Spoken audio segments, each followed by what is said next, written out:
Hi, guys. Thanks for joining me for the Bridge Home Read Aloud, Chapter 18. Here we go. 18, Riches. Where did you get all this? Rule's eyes darted from your balloon to our clothes to the food we piled on the ground in front of our tents. A whole loaf of fresh white bread, chocolate bars, packages of salty plantain chips, and crisp marucus. We felt so rich. We even bought Cutie a juicy bone from the mutton saw, and he was gnawing on it contently. He was chewing it happily. You handed a Rule the new t-shirt we'd bought him, and then tied your balloon to our tent. Look, Muthu unfurled, meaning like unrolled, our straw mats. These are for us to sleep on. What? How? A Rule leaned against the bridge wall like he was too surprised to stand. It's all because of Ruku, I said. Bit by bit, we told him how you'd sold your necklaces. That's wonderful, Arul said. Thank you, Ruku. Thank you, Ruku. Thank you, Ruku, Muthu chanted.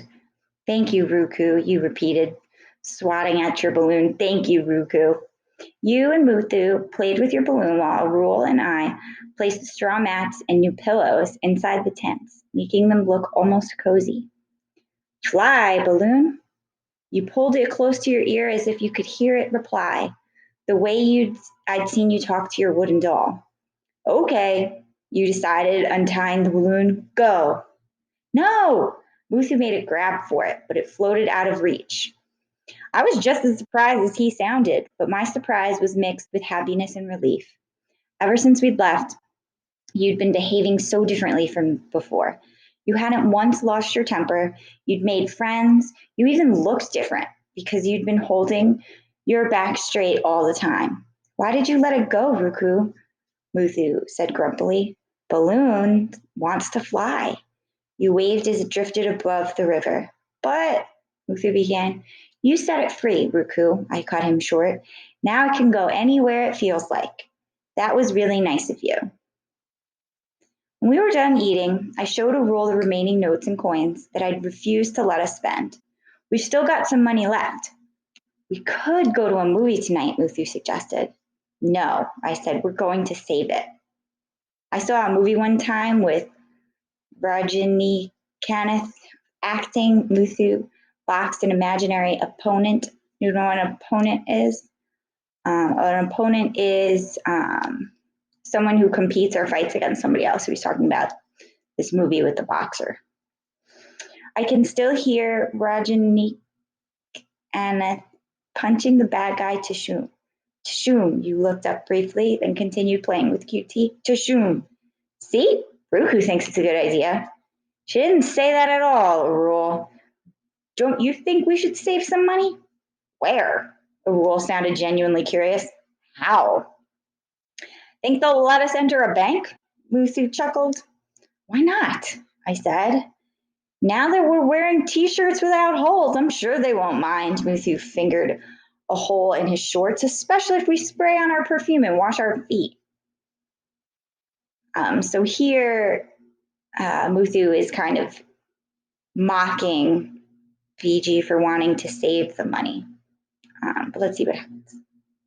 I glanced down at my skirt. I tried so hard to scrub off the stains that I'd torn a hole right through it.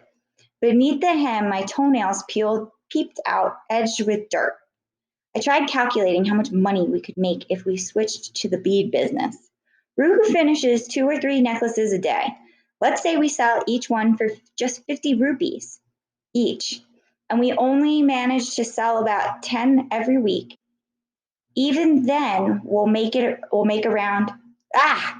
Stop it, Akka, Muthu said. All this planning ahead is making my head hurt. Don't you ever think about the future? I challenged him. No, Muthu said. There's enough to worry about every day without worrying about tomorrow. I don't just worry about tomorrow, I said. I also imagine good things. But all sorts of bad stuff could happen. So we should plan in case. That's right, Muthu interrupted. All sorts of bad things can happen. And that's why we should spend the money. Akka. You should imagine good things too. I wouldn't let the boys destroy my hope we'd find a better life somehow. I don't know how you live without dreams.